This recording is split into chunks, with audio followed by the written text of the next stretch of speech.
ಕಮ್ಮಿಗೆ ಸಿಗ್ತಿದೆ ಅಂತ ಸಿಕ್ ಚಿಮ್ನಿಗಳನ್ನ ತಗೊಳ್ಬೇಡಿ.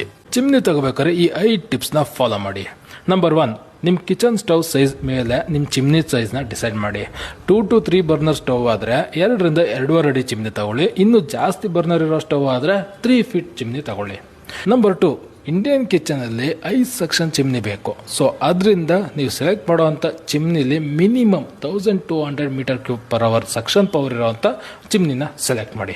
Number 3, better ಪರ್ಫಾರ್ಮೆನ್ಸ್ಗೆ ಸ್ಟ್ರೈಟ್ ಚಿಮ್ನಿ ಯಾವತ್ತು ಸೂಪರ್. ಬಟ್ ಸ್ವಲ್ಪ ಜನಕ್ಕೆ ಸ್ಲ್ಯಾಂಟ್ ಡಿಸೈನ್ ಇಷ್ಟ. ಸೊ ಸ್ಲ್ಯಾಂಟ್ ಡಿಸೈನ್ ಚಿಮ್ನಿನ ತಗೋತಿದ್ದೀರಾ ಅಂದರೆ ಮಿನಿಮಮ್ ಸೆಕ್ಷನ್ ಪವರ್ ಬಂದು 1300 ಮೀಟರ್ ಕ್ಯೂಬ್ ಪರ್ ಅವರ್ಗಿಂತ ಜಾಸ್ತಿ ಇರೋ ಥರ ತಗೊಳ್ಳಿ. ನಂಬರ್ 4, ಆಟೋ ಕ್ಲೀನಿಂಗ್ ಇರುವಂಥ ಚಿಮ್ನಿನ ಮಾತ್ರ ನೀವು ಸೆಲೆಕ್ಟ್ ಮಾಡಿ. ಮೇಂಟೆನೆನ್ಸ್ ಕೂಡ ಈಸಿ ಆ್ಯಂಡ್ ಕ್ಲೀನ್ ಮಾಡೋಕ್ಕೆ ಯಾವುದೇ ಥರ ಎಕ್ಸ್ಟ್ರಾ ಟೈಮ್ ಬೇಕಾಗಲ್ಲ. ನಂಬರ್ 5, ಟ್ರಸ್ಟೆಡ್ ಬ್ರ್ಯಾಂಡ್ ಚಿಮ್ನಿನ ಮಾತ್ರ ತಗೊಳ್ಳಿ. Like Faber, Bosch, Elica, Glen and Kaff. ಇದರಲ್ಲಿ ಒಳ್ಳೊಳ್ಳೆ ಫೀಚರ್ಸ್ಗಳು ಸಿಗುತ್ತೆ ಆ್ಯಂಡ್ ಹಾಗೆ ಲಾಂಗ್ ವ್ಯಾರಂಟಿ ಸಿಗುತ್ತೆ. ಇದೇ ಥರ ಜಾಸ್ತಿ ಟಿಪ್ಸ್ ಬೇಕು ಅಂದರೆ ನಮ್ಮ ಪೇಜ್ನ ಫಾಲೋ ಮಾಡಿ.